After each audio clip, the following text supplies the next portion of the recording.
اگر زندگی عارضی ہے تو مشکلات بھی مستقل نہیں، بس تم اپنے رب کی شکر گزار رہو۔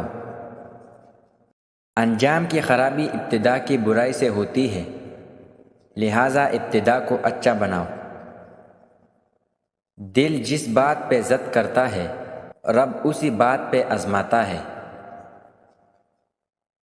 اللہ سے محبت کرو، جب زمانہ مشکل میں ڈال دیتا ہے تو میرا رب ہزار راستے کھول دیتا ہے۔ اختلافات پر صبر کرنا اور دوسروں کو برداشت کرنا ہی اخلاق ہے۔ کمزور انسان کبھی معاف نہیں کر سکتا، معاف کرنا مضبوط لوگوں کی صفت ہوتی ہے۔ جب انسان اپنے اللہ پر اس قدر بھروسہ کر لیتا ہے کہ اس کے علاوہ کوئی بھی اس کی ضرورت پوری کرنے والا نہیں، تو اللہ بھی اپنے بندے کو مایوس نہیں لوٹاتا۔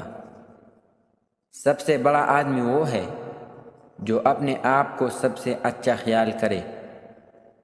لفظ کہنے والوں کا کچھ نہیں جاتا، لفظ سہنے والے کمال کرتے ہیں۔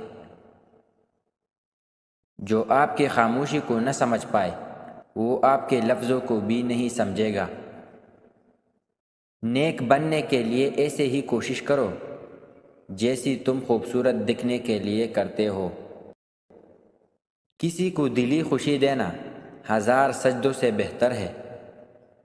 سب کچھ کھونے کے بعد بھی اگر آپ کے اندر حوصلہ باقی ہے تو سمجھ لیجئے کہ ابھی آپ نے کچھ نہیں کھویا۔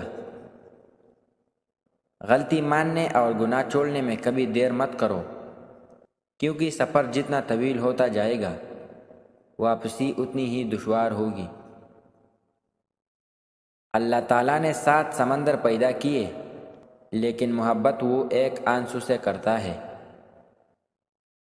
حسد کرنے والے کے لیے بد دعا کی ضرورت نہیں، کیونکہ وہ تو پہلے سے ہی حسد کی آگ میں جل رہا ہوتا ہے۔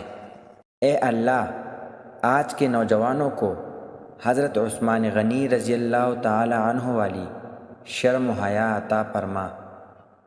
آمین۔